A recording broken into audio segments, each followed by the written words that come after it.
Assalamualaikum warahmatullahi wabarakatuh. Perkenalkan saya Akmal Reman Saundira. Saya di sini akan menjawab soal nomor 1, 2, dan 3. Nah, untuk yang soal pertama itu, given the suspicious activity detected on the web server, the PCAP file reveals a series of requests across various ports, indicating potential scanning behavior. Can you identify the source IP address responsible for initiating this request and our server? Nah, jadi kita mencari IP address yang mencurigakan.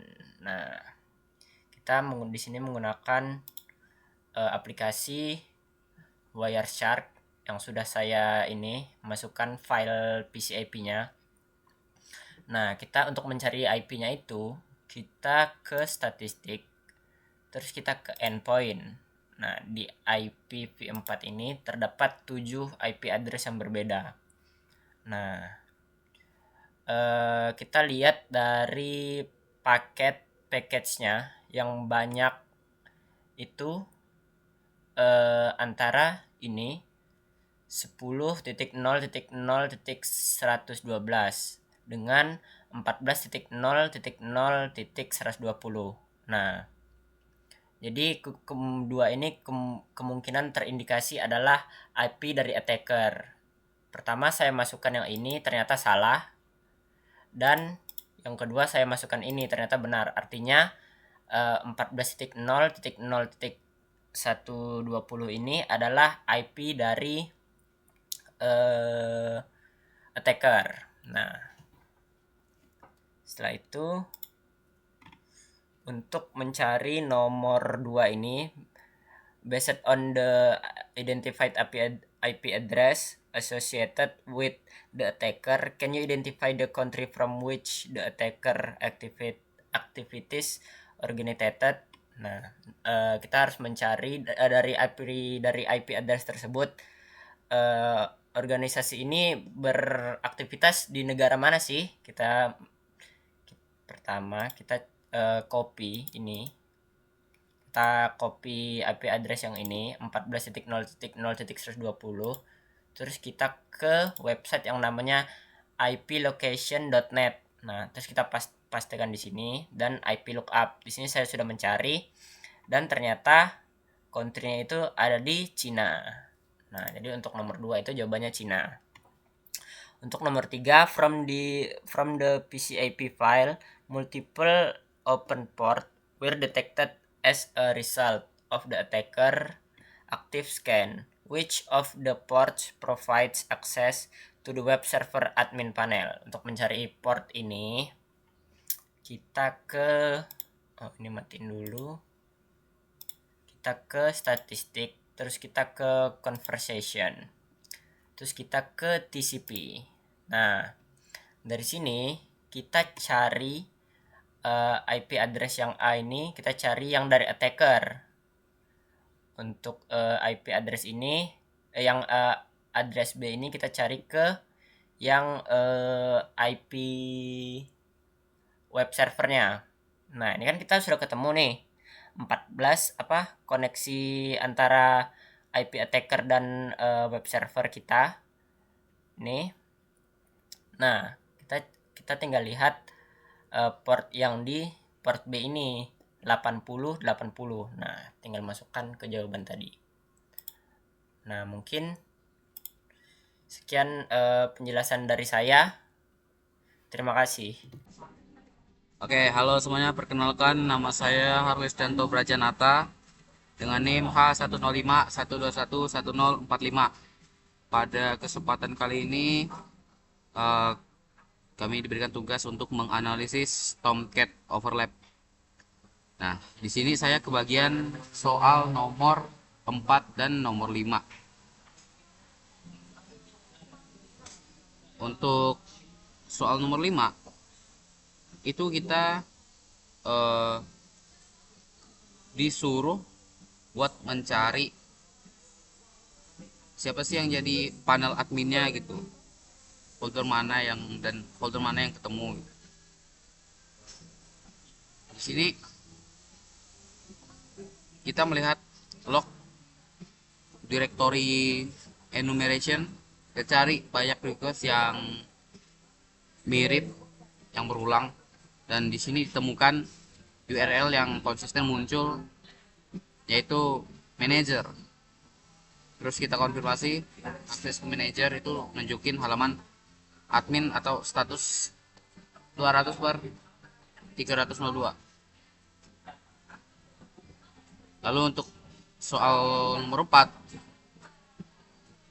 itu maksudnya kita disuruh mencari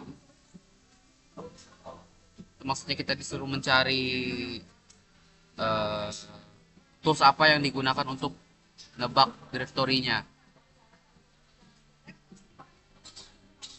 Caranya kita cari pola berulang dari 404 not responding pada pola URL yang serupa. Terus kita periksa user agentnya atau pola request. Kadang default toolsnya itu bisa kelihatan dari user agent atau part patternnya. Setelah kita cross check dari aliran HTTP untuk signature Gasbuster, itu dia match dan ditemukanlah dia jawabannya Gasbuster. Sekian penjelasan dari saya. Terima kasih. Baik, di sini saya Irfan Aji Kusuma dengan NIM H1051211079. Di sini saya akan menjelaskan terkait cara menemukan jawaban dari tugas digital forensik. Pertanyaan ke-6 yaitu adalah after accessing the admin panel, the attacker tried to brute force the login credential. Can you determine the correct username and password that the attacker successfully used for login? Jadi untuk mencari username dan password yang digunakan attacker untuk login, saya bisa menemukannya yaitu di network miner. Pada network miner ada bagian kredensial. Nah, pada kredensial ini bisa dilihat bahwasannya terjadi beberapa kali akses login. Namun yang terakhir yaitu adalah admin untuk username-nya dan Tomcat untuk passwordnya. Maka ini merupakan jawaban dari pertanyaan nomor 6, di mana jawabannya adalah admin untuk username dan Tomcat untuk passwordnya. Kemudian untuk nomor 7, once the inside the panel, the attacker attempt to upload file with the intent establishing a reverse shell. Can you identify the name of the malicious file from the capture data? Jadi untuk mencari file yang mencurigakan dari rekaman data web server, saya juga dapat menemukannya itu di network miner. Pada network miner ada yang namanya file. Kemudian di sini itu saya menemukannya di, nah ini bisa dilihat bahwasannya IP penyerang ini dia berbeda sendiri dari IP yang lain, dari source hostnya, dimana yang lain kebanyakan ujungnya 112, namun di penyerang ini IP-nya 1400.120, kemana dia mengupload satu file yang namanya JXKOZ. Maka untuk jawaban yang ini itu adalah JXKOZ dengan formatnya tadi itu .war. Kemudian nomor 8, after successfully establishing a reverse shell on our server, the attacker aimed the ensure presence on the compromised machine.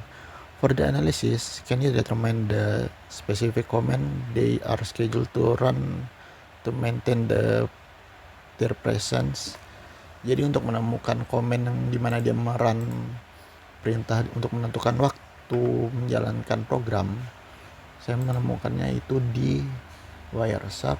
Dimana di Wireshark saya mencari nama file yang dimasukkan oleh attacker tadi, yaitu JXKOZ. Nah, bisa dilihat bahwasannya IP-nya sama dengan yang di Wireshark.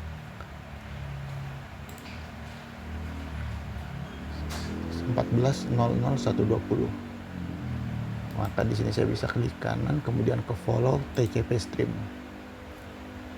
Saya menemukan komen yang dimasukkan itu pada stream 9461, di mana dia mengaktifkan metode cron, di mana cron ini berfungsi untuk menjalankan program berdasarkan waktu yang ditentukan dengan tanda bintang yang ini, di mana dia menjalankan bin base -c base i